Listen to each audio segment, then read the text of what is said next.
Caramba.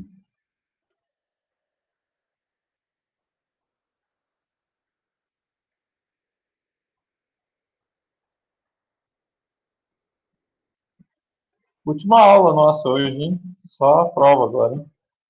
Quem dera. Que isso.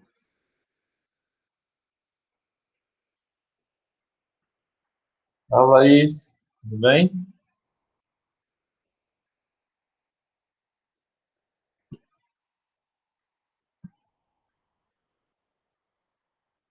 Laís entrou?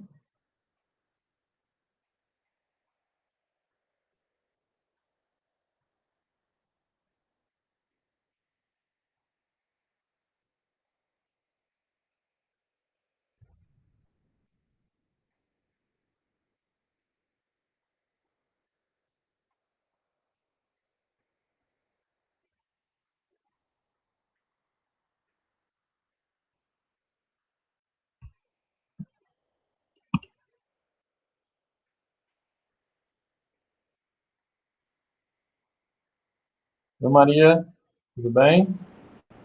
Boa noite, professor. Oi, Laís. Tudo bem? Boa Joinha, graças a noite. Boa noite, Deus. tudo bem? Tudo jóia.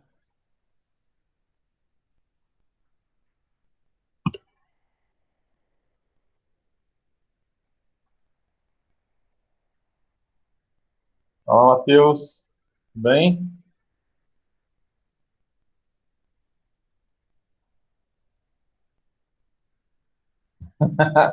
Ai, meu Deus do céu. Se esse recurso, se essa moda pega agora, eu tô ferrado. Que diacho é esse Não? negócio de levantar a mão aqui que tá no microfone? Essa porcaria Se aqui. essa moda pega, eu tô ferrado.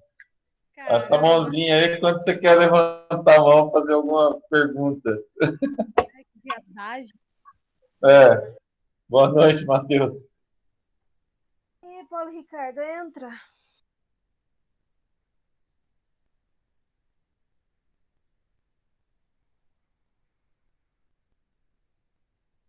Queria acordar primeiro, sair do banheiro e tal.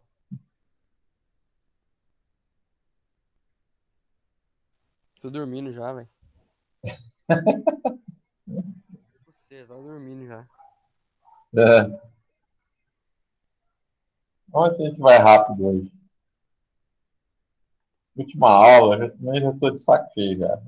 Vamos para a prova logo. Quem passar, passou. Quem não passar, fica o ano que vem comigo. Tá tranquilo. Você tá louco. Ave Maria. Você já pensou só de ter que fazer, hein, Maria? Já pensou só de ter que fazer o estágio de novo? Credo, Sério, nossa, Mari? fala isso não, nem brincadeira. Ô, professor, falando em estágio, Hum. aquela ficha que a gente tem que preencher lá, ela não tem que estar encadernada junto com o trabalho, não, né? Ela é Não, não, separada, né? não, separado. Ah, tá. Não, tá certo. Eu vou Falei levar, pra você. eu vou levar sexta-feira na faculdade já. Falei pra você. Tá? Entrega o trabalho, as duas fichas juntas, tá? Beleza. Trabalho encadernado, as duas fichas juntas. Se quiser mandar para dar uma olhada na ficha e tal, porque muitas das vezes tem algum errinho lá, a Darkis vai mandar de volta para mandar arrumar. Ah, Certeza. É. pelo Ou ela amor ou de Deus. Emerson, mandar de volta. Tá? Tá. Ó, Tá chata. gravando, viu? Tá gravando, viu?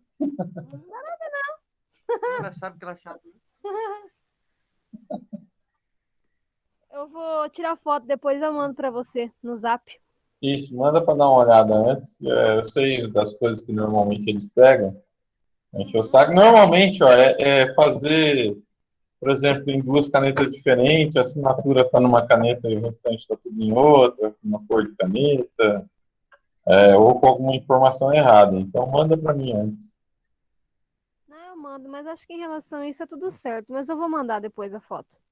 Beleza, tá certo. Bom, vamos começar então? Vamos no Palmeiras, ver se a gente termina rapidinho.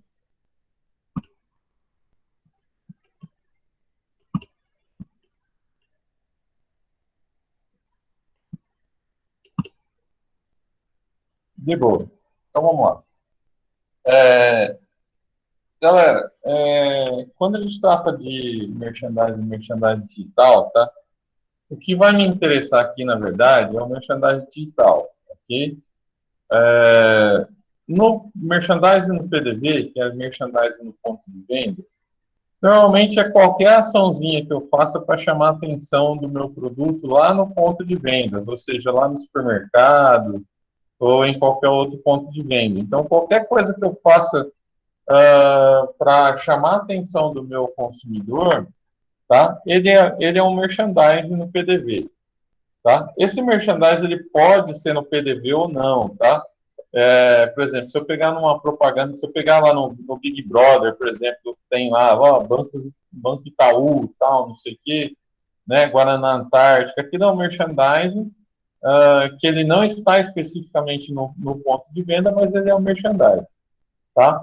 Mas o que me interessa não é o merchandising no ponto de venda. Isso aí eu já passei para vocês, a gente já falou sobre isso, tal. O que eu queria mandar para vocês hoje são os tipos de merchandising digital que são os utilizados hoje, tá?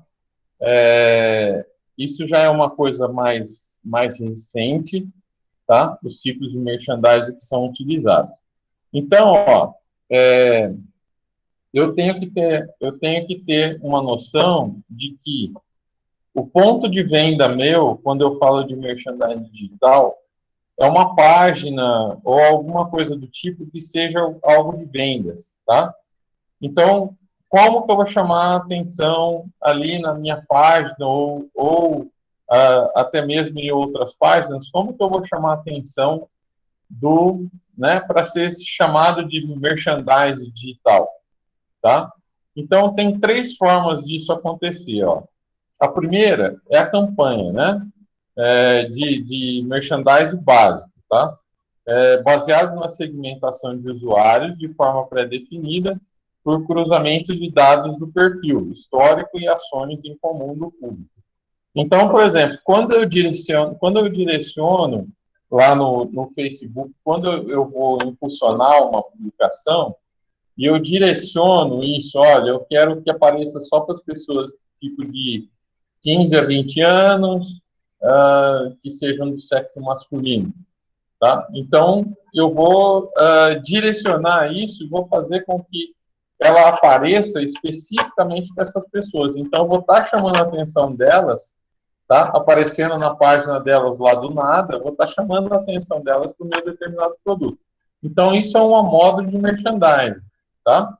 O segundo modo é o merchandising contextual. Primeiro, ele é conhecido como merchandising dinâmico, né? Nele, as informações, promoções ou descontos são customizados.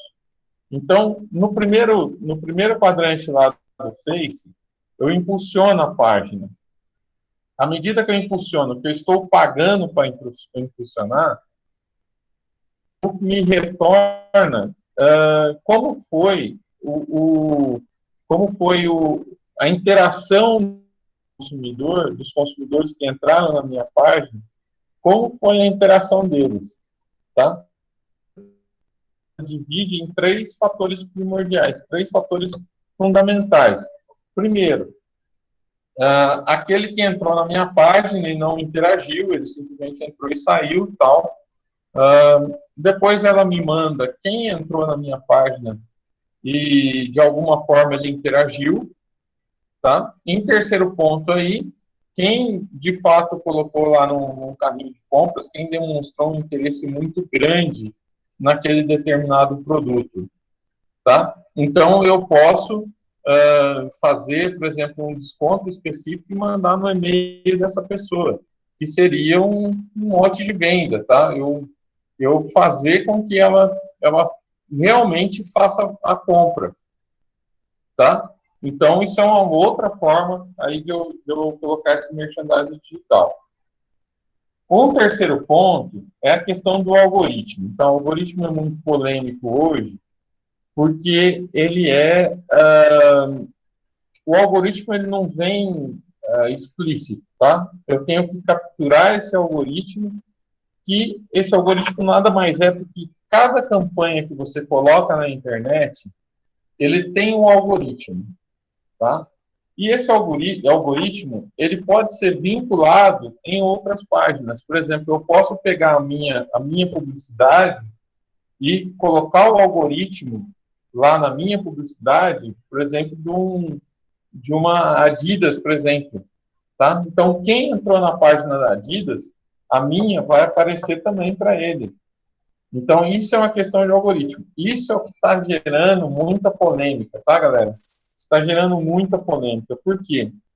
É, na verdade, uma invasão de privacidade. Você está se utilizando de artifícios que não são legais. Que não são legais, não. Eles são legais até que alguém proíba isso, tá? Então, hoje em dia, ele pode estar sendo usado tranquilamente, está sendo muito utilizado pelo marketing, tá? Então, até que ninguém pare com isso, isso é uma excelente ferramenta de merchandising, ok? Então, ó, o que eu queria passar para vocês de marketing com relação a merchandising digital era isso, porque eu quero o que há de novo, tá? Não é marketing no ponto de venda. A gente já falou muito sobre isso, vocês já estão careca de saber que tinha o negócio de régua de gôndola, tal, esse tipo de coisa. Então, o que interessa para mim é o marketing digital, tá? Então, quando vocês forem estudar lá, deem um carinho especial com essa questão do marketing digital, beleza? A segunda aula aí que vai cair lá na prova é com relação à comunicação integrada de marketing, tá? Na questão da comunicação integrada de marketing também, eu trouxe poucos slides para vocês, por quê? Eu só quero que vocês percebam uma diferença de como era antigamente e como ela passou a ser empregada hoje, tá? Então, essa é a diferença. Então, ó, como era antigamente, ó, ferramentas da comunicação de marketing, tá? Então, era a venda pessoal, tá? Publicidade e propaganda, né, sem novidades. Assessoria de imprensa, quando eu chamo as pessoas da imprensa para virem num evento meu e aí elas publicarem a respeito desse meu produto que está saindo na mídia, tá? Outro fator é a promoção de vendas, quando eu utilizo qualquer tipo de promoção aí, né, valores mais baixos, ou qualquer outro tipo de promoção de vendas. O marketing de patrocínio, quando eu patrocino ou pessoas ou entidades, tal, para que alavanque o meu produto ou serviço. E, por último, aí, a comunicação no ponto de vendas, tá? Então, essa era a forma antiga. Vocês vão notar aqui que essa forma antiga, ela era destinada a dois públicos especificamente, tá? Que era o consumidor final e quem era de interesse da empresa que ia, de alguma forma, divulgar esse meu produto ou serviço, que era assessoria de imprensa, relações públicas, esse tipo de coisa, tá? Já hoje em dia, a coisa mudou, e é isso que eu queria que vocês percebessem, tá? Hoje em dia, pessoal, a comunicação integrada de marketing das empresas, ela é voltada aos stakeholders, tá? Lembrem-se lá que os stakeholders são todas as pessoas envolvidas no processo, tá? Então, para eu atingir esse stakeholder, ou seja, todo mundo que está integrado aqui, eu preciso aumentar os meus canais de comunicação, tá? Até porque os meios de comunicação digital hoje, eles são baratos, eles não são caros, tá? Então, eu consigo atingir todo o meu público quando eu acabo complementando as minhas ações de comunicação com a comunicação digital, beleza? Então aí, ó como é hoje, ó, vocês vão ver que busca mais evidência, busca mais pessoas, busca atingir mais pessoas, tá? Primeiro, assessoria de imprensa. Então, eu continuo chamando a imprensa para vir ver o meu produto ou serviço ou divulgar qualquer tipo de nota que eu tenho, tá? Aqui a coisa já começa a mudar, ó. No segundo setor aqui, já envolve a comunicação corporativa, ou seja, qualquer comunicação que seja ou de dentro para fora ou de fora para dentro, tá? O que é de dentro para fora, o que é de fora para dentro aqui na comunicação corporativa? Quando eu faço a publicidade do meu produto, tá? Eu estou fazendo de dentro para fora. Quando eu estou querendo comunicar com os meus funcionários, com os meus colaboradores, tá? Eu estou fazendo uma comunicação interna, beleza? Então, esse tipo de comunicação, ou ele pode ser externo, ou ele pode ser interno. Terceiro fator aí é a questão da comunicação digital. Se torna muito mais barato hoje você fazer, por exemplo, a comunicação através de um blog, você mandar e-mail, você ter os meios de comunicação digital na mão aí para você mandar determinadas ações de comunicação integrada, tá? Outro fator aí é a comunicação governamental. Quando eu me comunico, como o governo também, por exemplo, o prefeito, o governador, dependendo do que você está fazendo, os vereadores, tá? Se eu estou falando de stakeholders, se eu estou falando das pessoas que estão envolvidas no processo, pode ser que tenha algum órgão governamental que também tenha que ser incluído nesse processo, tá? Isso não são em todas as empresas, mas ele precisa estar incluído no processo aqui, tá? Também a parte de comunicação interna, como eu falei para vocês lá para funcionários, né, regada a funcionários, então tipo de memorandos, esse tipo de coisa, faz parte da comunicação interna. Se eu não tiver, por exemplo, uma comunicação interna eficiente, eu vou ter todos os funcionários trabalhando não na mesma direção. Então, isso que é interessante, tá? Também falo sobre a comunicação socioambiental, em dois termos, tá?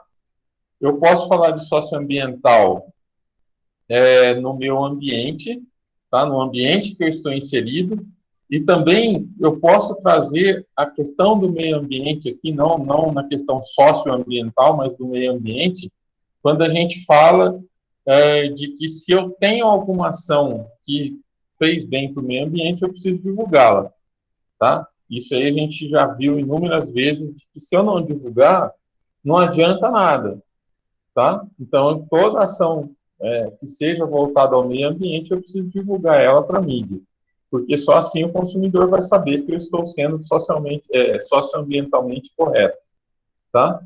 Também a questão do design, pessoal. Hoje em dia, diferente de antigamente, as embalagens, elas falam muita coisa, elas trazem muita informação, tá? Então, é um meio também primordial. Outra questão, planejamento e inteligência. Toda ação de comunicação integrada, porque ela envolve várias formas de comunicação, ela precisa ser feita com planejamento. E o que é planejamento dentro de marketing, dentro de comunicação integrada de marketing? Tá? Planejamento é eu atingir as necessidades e desejos de todos os stakeholders na questão de que eu vou trazer informações para eles. Tá? Então, esse tipo de comunicação ele é muito usual também, tá?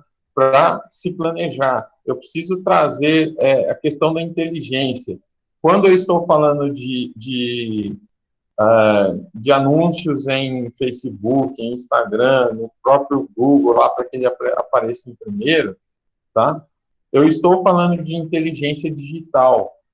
O que é inteligência digital? É justamente as informações que são disponibilizadas para mim, tá? Como que eu vou utilizar essas informações do Face, como eu vou utilizar as informações do Instagram no meu planejamento, tá? Porque ele me dá informações para caramba.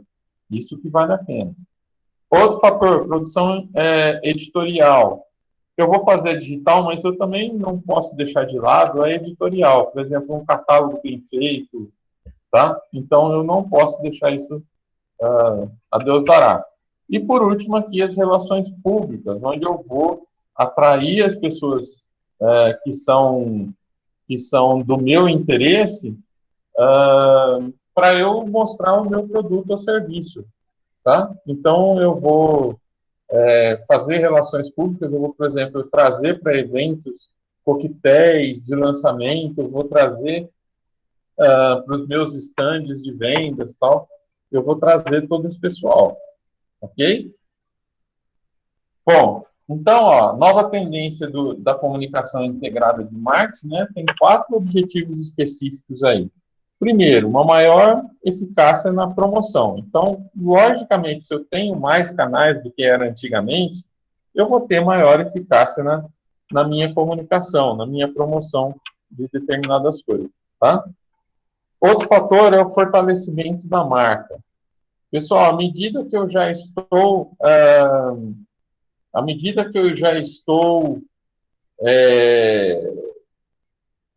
me comunicando com todo o meu stakeholder, com todas as pessoas que estão envolvidas no processo, tá?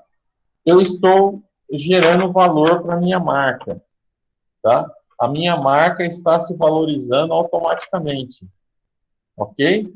Um terceiro fator aí é a questão da economia. Quando eu utilizo todos os canais, é muito mais barato do que eu tentar fazer tudo isso para atingir todo o meu stakeholder com publicidades feitas, por exemplo, em mídias como TV. Então, é muito mais barato você utilizar todos os canais de comunicação integrada do que você fazer, por exemplo, televisão. Tá? E, por último, aí, integração entre equipes. Pô, se eu estou juntando, se eu estou informando todo o meu stakeholder, naturalmente eu estou integrando equipes, né? Então, isso que é interessante. Bom, e vamos para o pacote de composto promocional, então. A gente, de comunicação integrada aí, não tem muito problema, né? Então, ó, ainda relativo à comunicação integrada de marketing, né? A gente vai trabalhar sobre composto promocional. O que é composto promocional? Combinação de um ou mais elementos promocionais, ou seja, eu vou pegar aquilo que melhor me convém lá dentro da comunicação integrada de marketing e vou utilizar. Não é que eu tenha que utilizar todos esses outros aqui, ó, vamos voltar aqui para vocês verem. Não é que eu tenha que utilizar todos, eu vou utilizar aquele que melhor me convém, aquele que vai me trazer maiores resultados. Tá? Então, é uma combinação desses elementos, o que é interessante para a empresa. Às vezes, a empresa não tem dinheiro e não tem como ela fazer todos esses aparatos, né, de comunicação. Ela vai escolher aqueles estrategicamente que melhor lhe convém. Tá? Então, ele pode ser aí, ó, dentro da propaganda, da promoção, das relações públicas, do marketing direto, da venda pessoal. Então, isso aqui é um pool de comunicações em que o ideal seria que fizesse todas, mas nem às vezes, ou não é necessário, tá? Muitas das vezes não é necessário a utilização de todas. Por exemplo, relações públicas. Eu não vou trazer, gastar dinheiro, por exemplo, para fazer um evento muito caro, para um produto que já está no mercado há muito tempo. Tá? Ele fez algumas mudanças ali e tal, não vou fazer isso. Então, às vezes, não vale a pena utilizar determinados tipos de comunicação integrada. Ok? Então, ó, o que a gente deve considerar para se fazer essa comunicação aí, esse composto, né? Então, o que eu devo considerar? Primeiro, o equilíbrio entre os elementos. Então, o que é o equilíbrio dos elementos? Eu preciso estar dentro da minha projeção de gastos, tá? Não posso fazer gastos exorbitantes se eu não tenho dinheiro para isso. E também esse equilíbrio de elementos, ele precisa estar dentro do meu planejamento estratégico, ok? Então, eu preciso ver quem eu vou precisar atingir para eu trazer esse equilíbrio dos elementos. Por exemplo, você vai fazer televisão, por exemplo, você vai fazer televisão do Leite Brancão, por exemplo, vai colocar em rede nacional Leite Brancão, se ele só é vendido aqui na nossa região, não tem nexo, tá? Então, eu preciso fazer um equilíbrio desses elementos. Por exemplo, você vai fazer outdoor hoje. Vale a pena você fazer outdoor, a não ser que seja um produto que tenha muita saída não vale a pena. A cada 15 dias é 700, 800 pau, milão, para você colocar no outdoor, tá? Então, eu preciso ter esse equilíbrio, né? E os recursos disponíveis também, que eu falei para vocês, não adianta você não ter dinheiro, né? Eu já apresentei um planejamento de marketing de um dos grupos que foram feitos aí da faculdade, né? Apresentou para o Piotini. E nessa época não dava pitaco, eu deixava eles para eles verem o que estava errado ali, o que estava certo e tal. E o que eles fizeram? Fizeram uma campanha de TV absurda lá, de 20 mil reais. Sendo que a verba disponível de mídia para a faculdade era de 8 mil reais na época. E 8 mil reais não eram para ser gastos em TV, era para ser gasto em todas as mídias. Tá? Então, era absolutamente, não se conseguiria fazer. Tá? E, por último aí, a integração das responsabilidades entre setores e departamentos. Então, esse planejamento ele precisa estar dentro daquilo que é proposto pela fábrica. Tá? Então, isso precisa de uma integração de responsabilidades entre setores. Tá? Por exemplo, a comunicação num determinado setor, ou seja, de diretoria, ela vai ser diferente de uma comunicação para o chão de fábrica, tá? Totalmente diferente. Eu preciso entender aí que eu preciso criar comunicações diferenciadas, tá? Entre esses setores, ok? Bom, alguns fatores de influência aqui, né? Primeiro, o público-alvo. Mensagem direcionada para um consumidor final, compradores industriais, público intermediário e público interno. Vocês vão lembrar aqui que o tipo de comunicação para o público-alvo, ele tem que ser diferente. Vocês vão lembrar das aulas de canais de distribuição ano passado, tá? Em que uma comunicação para um consumidor final, tá? Ela pode ser ou através de marketing PDV, ela pode ser através de TV e tal, não sei o quê. Ela vai se diferenciar à medida que eu vou ter um público intermediário, tá?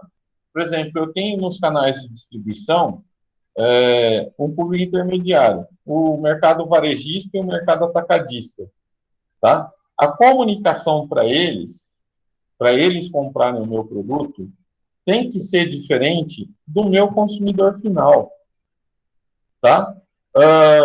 Quando eu vendo para um intermediário, eu preciso ter uma linguagem mais técnica, eu preciso ter uma linguagem mais adequada, porque são pessoas técnicas que estão comprando. O intermediário hoje, o supermercado, ele analisa coisas completamente diferentes do que o consumidor final analisa, tá? O mercado que está comprando, ele vai comprar baseado em preço, né? Normalmente em preço, o que ele vai ter vantagem de conseguir vender, tá? Na sua lucratividade. Ao passo que os compradores não. Os compradores eles vão pelo emocional e coisas desse tipo, tá? Então é diferente. Então o público-alvo vai diferenciar a minha mensagem, ok? O tipo de mensagem que eu vou fazer. Outro fator aí é o ciclo de vida do produto, tá? A comunicação ela deve ser mais agressiva, deve ser gradativa, né? Mas ela deve ser mais agressiva no início, à medida que o produto chega no seu auge, ali no seu ápice. Essa publicidade ela vai diminuindo gradativamente. Você gasta mais no início de um produto quando ele é colocado no mercado, que ele precisa se tornar conhecido rapidamente e tal. Então, você gasta mais no início do ciclo de vida desse produto do que lá no seu ciclo, quando ele atinge a sua maturidade e principalmente quando ele está na sua decadência. Tá? Então, o ciclo de vida vai determinar a comunicação que você vai fazer. Também a característica do produto, tá? A complexidade, o risco, os serviços associados vão fazer com que eu me dirija diferentemente de um produto para outro, tá? Então, de repente, na sua complexidade, eu preciso informar para o consumidor que aquilo não pode ser utilizado de determinada forma, tá? Ele tem que ser feito de outra forma, tá? Então, são características que vão determinar a minha comunicação, tá?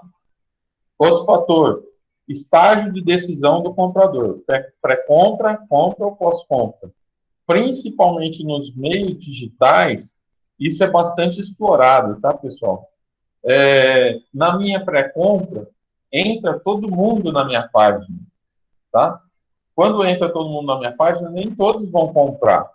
Alguns vão efetuar a compra, outros não, tá? Então, para que eu faça várias pessoas entrarem na minha página e se decidirem por uma eventual compra, tá? Eu preciso fazer uma mídia diferenciada. Quando ele está na minha página, que nem eu falei para vocês lá, o Facebook te fornece uma informação, fala, ó, esse cara desse e-mail aqui, ele quase fechou a venda. Aí você vai influenciar ele diretamente. Essa comunicação ela já vai ser diferenciada daquele que você fez na pré-compra, tá? E na pós-compra também, porque o que vai tornar esse consumidor fiel é ter uma compra e uma pós-compra que satisfaça as suas necessidades. Por exemplo, quebrou o produto, teve algum defeito, você trocar ele rapidamente, esse tipo de coisa, é primordial. Tá? Então, a comunicação é diferente em cada estágio do ciclo de compra do produto, do consumidor. Ok? E, por último, aí, o canal de distribuição, né?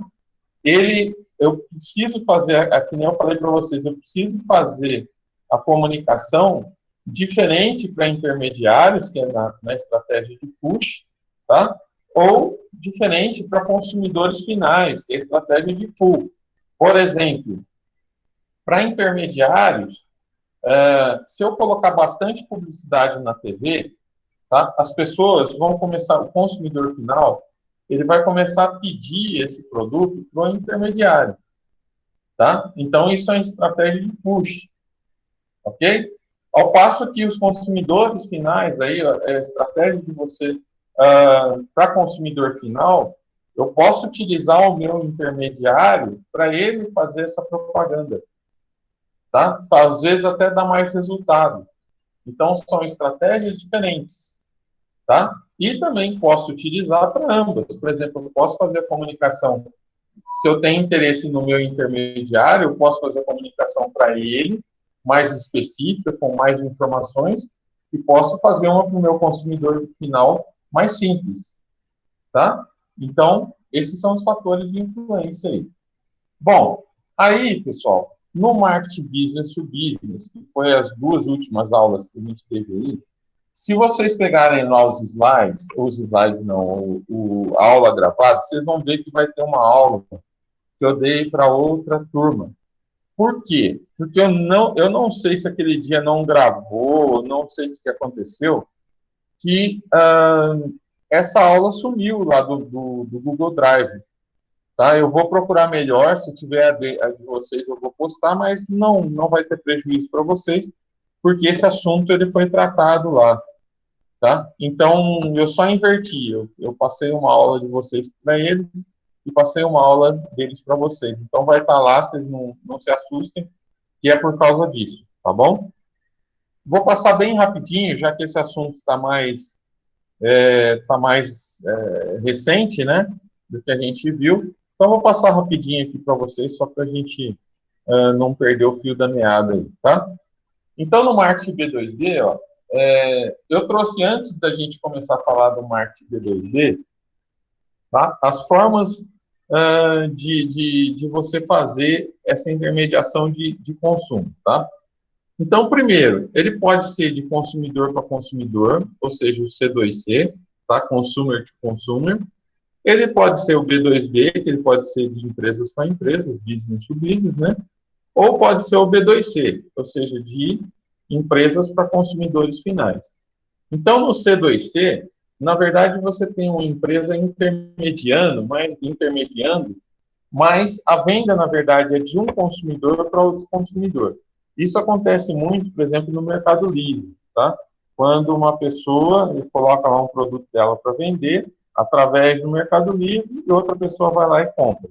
Então, esse é o mercado consumer to consumer, tá? No B2B, que a gente já falou um monte sobre isso, tá? No B2B é entre empresas, ou seja, ou indústrias, ou empresas, ou distribuidores, tal, mas não envolve o consumidor final, ok? E o por último aqui é o mais tradicional, né?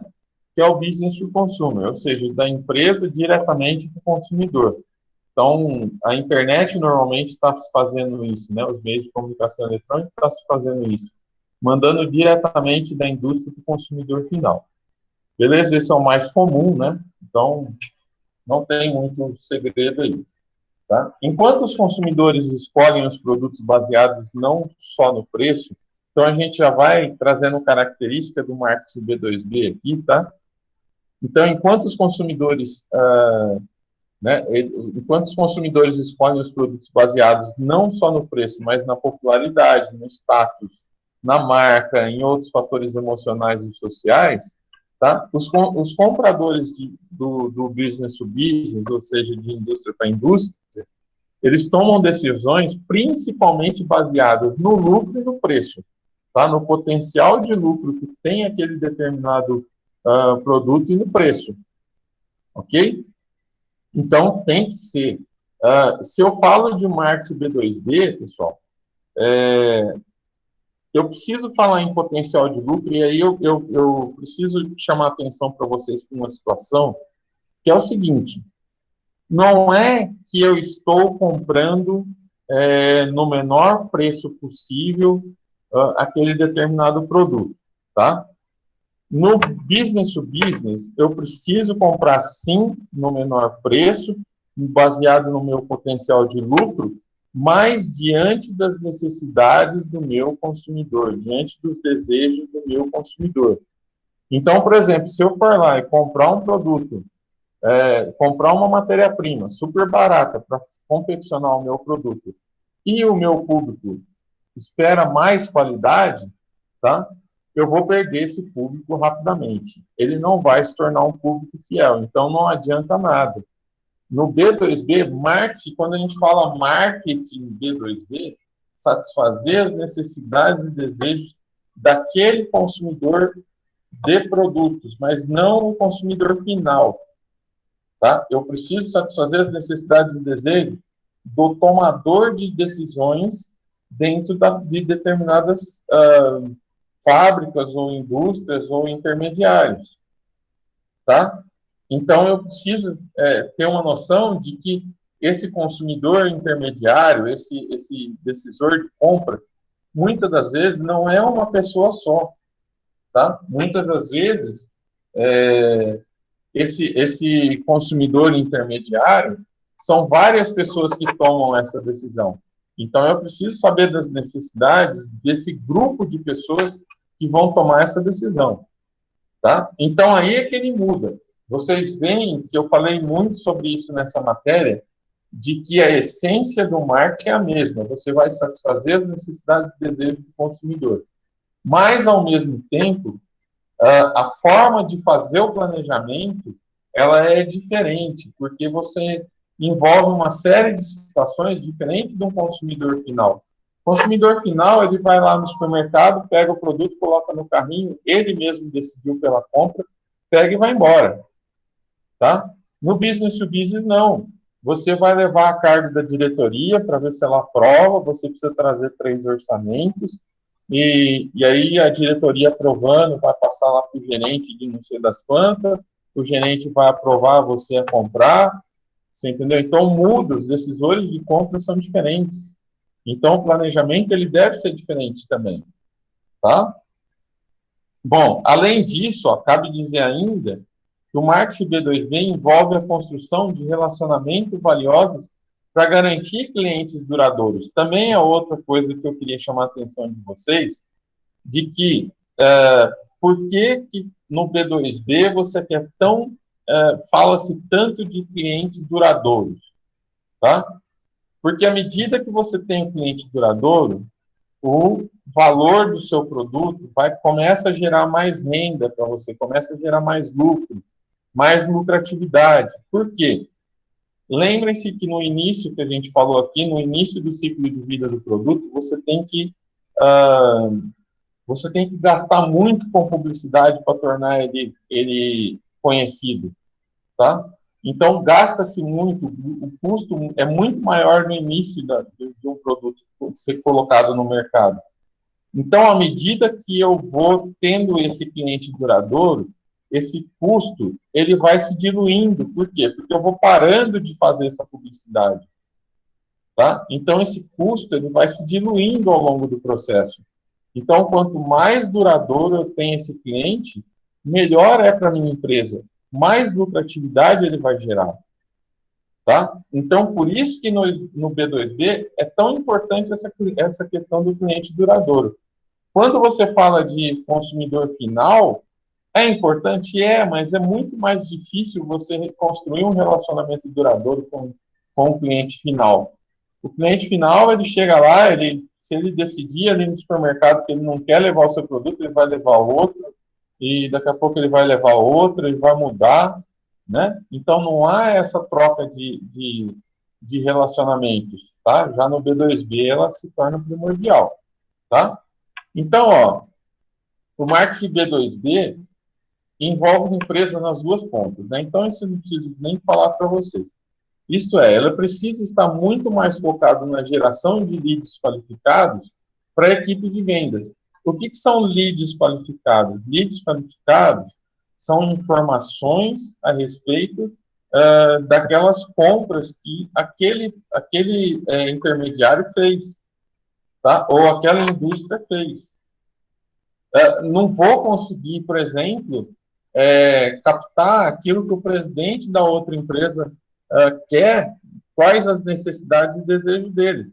Mas os leads qualificados, ou seja, as informações qualificadas, vão fazer com que eu monte um planejamento mais adequado, tá? Então, além disso, a estratégia de pós-vendas também desempenha função nesse negócio, uma função importante nesse negócio. Eu já falei para vocês que eu, como intermediário, ou como lojista, o lojista é um intermediário, tá? Entre a indústria e o consumidor final. Se eu sou intermediário, tá? Quando eu não tinha, nas fábricas, quando eu não tinha um pós-venda eficiente, eu não comprava mais dessas fábricas. Por quê, pessoal? Porque era um essencial para as minhas vendas que eu conseguisse fazer a troca rapidamente. Olha, apresentou problema? Eu troco, às vezes eu mesmo tomava essa decisão, sem ao menos entrar em contato com a fábrica. Por quê? Porque eu sabia que o pós-venda dela seria adequado à minha empresa. Então, o pós-venda aqui ele é um fator muito problemático se não for feito com eficiência no marketing B2B, tá? Porque você envolve não apenas um produto, você envolve muitos produtos. Eu tive um chinelo que me apresentou defeito, mas que as pessoas...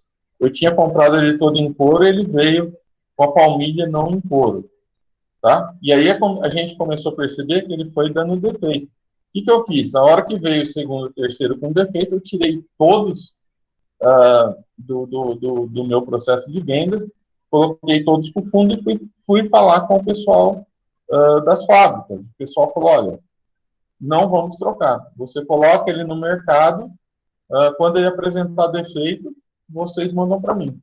O que eu fiz? Embuti para mim, falei, eu não vou colocar esse produto de volta, tá?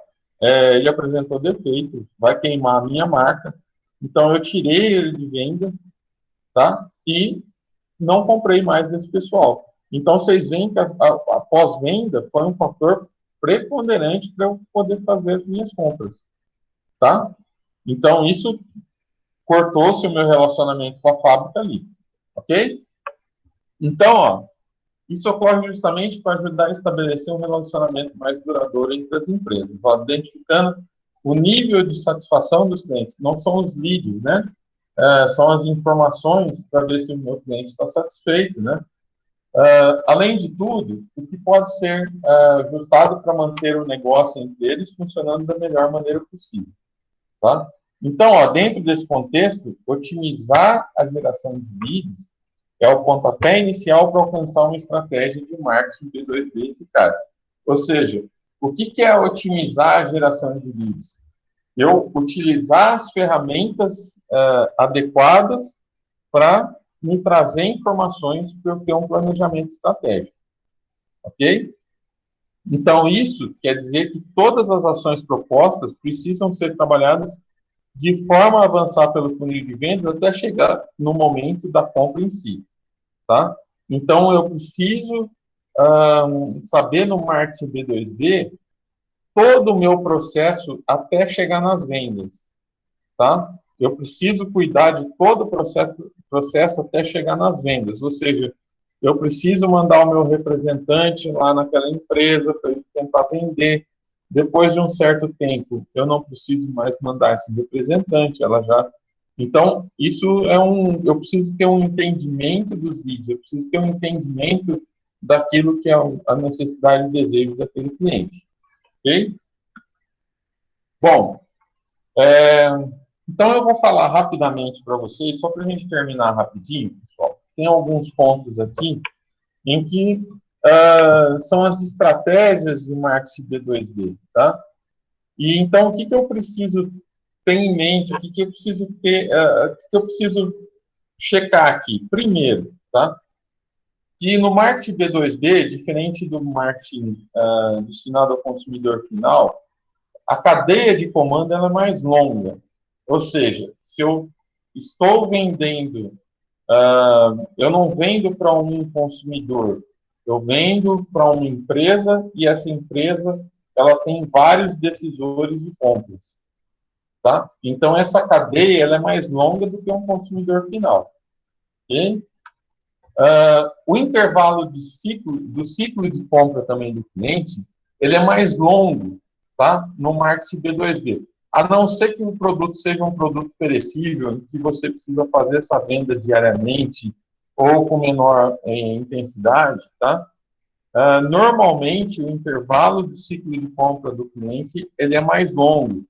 Ou seja, uma empresa, para comprar de outra empresa, ela compra em maior quantidade, com intervalos mais longos. Tá? Então, salvo o que eu falei para vocês aqui, tá? Salvo quando o próprio produto, as características do produto não permitem esse tipo de coisa. Tá? Então, normalmente, tá? Não é que é via de regra, não. Tá? Então, algumas estratégias do marketing B2B aqui. Primeiro, pessoal, as apresentações. Elas têm que ser estruturadas, tá? Quando você cria um produto para o consumidor final, você coloca na propaganda lá, ele vai buscar lá no supermercado, beleza, pega o produto e leva para casa. No marketing B2B, essa apresentação ela precisa ser mais estruturada, tá? Quando você fala com o consumidor final, você vai fazer da forma mais simples possível. Já aqui nas apresentações do marketing B2B, ela precisa ter mais informações. Quanto mais informações para o meu consumidor intermediário, é melhor. Tá? Por quê? Porque está tratando de um comprador técnico, que ele precisa dessas informações. Ok? Então, essas informações, naturalmente, elas têm que ser mais detalhadas. Tá?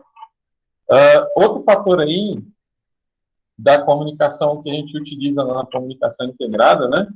Dentro das estratégias do B2B, são os blogs.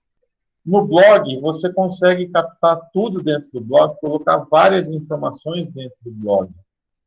Tá? Então, você pode colocar fotos, você pode colocar uma série de coisas. Vai entrar no seu blog, tá? Aquela pessoa que tem interesse específico para aquele determinado produto. Tá? Então, vale a pena você fazer um blog específico, além do que o blog, pessoal, tem um canal direto de você tirar suas dúvidas. Tá? Você pode colocar lá um canal direto em que a pessoa entrou ali, ele pode tirar suas dúvidas. Ela entra ali num serviço de atendimento e tal, a pessoa já atende do lado de lá e tira suas dúvidas. Ok? Outro fator aí, outro fator estratégico é o canal no YouTube. Tá? Tem várias empresas colocando no YouTube porque o vídeo é a maneira mais fácil de se entender, tá? Apesar de que esse vídeo precisa ser específico, tá? Mas no canal do YouTube eu consigo colocar vídeos mais longos e explicativos, tá? Então, isso é o que eu quero para a estratégia através do intermediário. Eu preciso fazer uma comunicação mais específica, tá? E isso, logicamente, ele agrega valor. Outro fator aí é o e-mail marketing. Apesar de que o e-mail marketing hoje não é mais tão usual, tá? Deu para perceber isso hoje. Eu fui fazer uma cotação de um determinado produto aqui, e esses produtos, eu entrei na associação comercial dessa cidade que eu estou procurando, né? E peguei lá várias empresas com e-mails, tá? Eu passei o e-mail para 80 empresas. Umas 15, 20 me retornaram de ontem para hoje, umas 15, 20 me retornaram me pedindo o WhatsApp para que passasse as informações pelo WhatsApp. Então, eu estou vendo uma certa mudança aí desses meios, tá? Pro WhatsApp. Por quê? Porque ele é mais rápido, tá? Então, o e-mail marketing ainda é eficiente? Sim, ainda é eficiente. Só que está havendo uma transformação dele para o WhatsApp, ok? Os infográficos também, se vocês fossem apresentar o projeto para mim lá de marketing, a gente apresenta quase todos eles, tá, em gráficos. Por quê? É muito mais fácil você visualizar as informações em gráficos, tá? É muito mais explicativo você falar nos gráficos, tá? Então, é um artifício aí que eu posso utilizar. Então, como são meios técnicos, então não tem problema eu utilizar esses gráficos, tá? As redes sociais, pessoal. Ainda que o tráfego de internet, essas coisas sejam interessantes para a empresa, lógico que é interessante, tá? As redes sociais hoje, empresas se comunicam através das redes sociais. Só que o que é mais importante nas redes sociais que eu preciso ver, tá?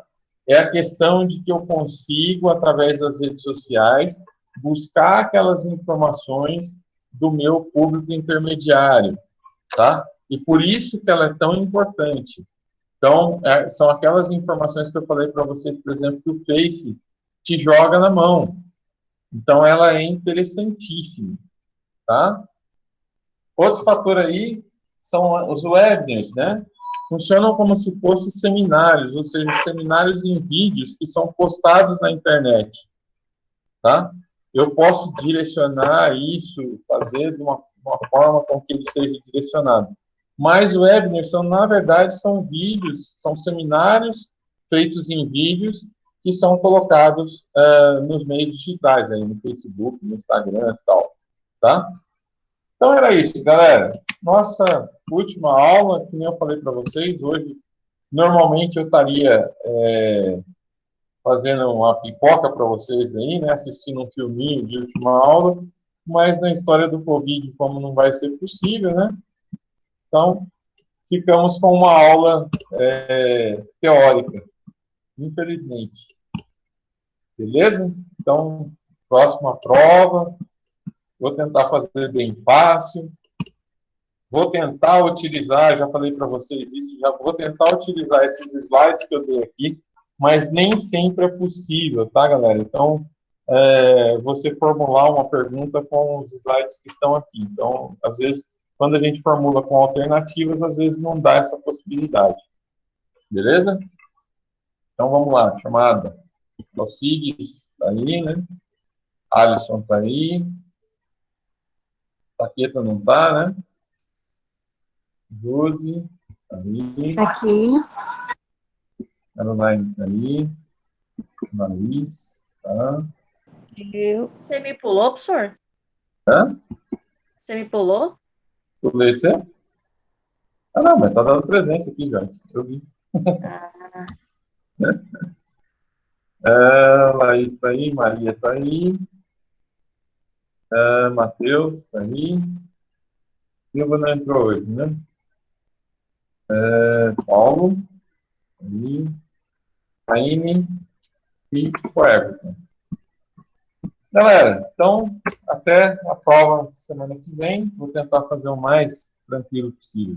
Beleza? Por Feito? favor. Buenas noites para vocês. Boa noite, professor. Fica com Deus. Boa noite, professor. Boa Boa noite. noite, gente. Valeu. Tchau, tchau.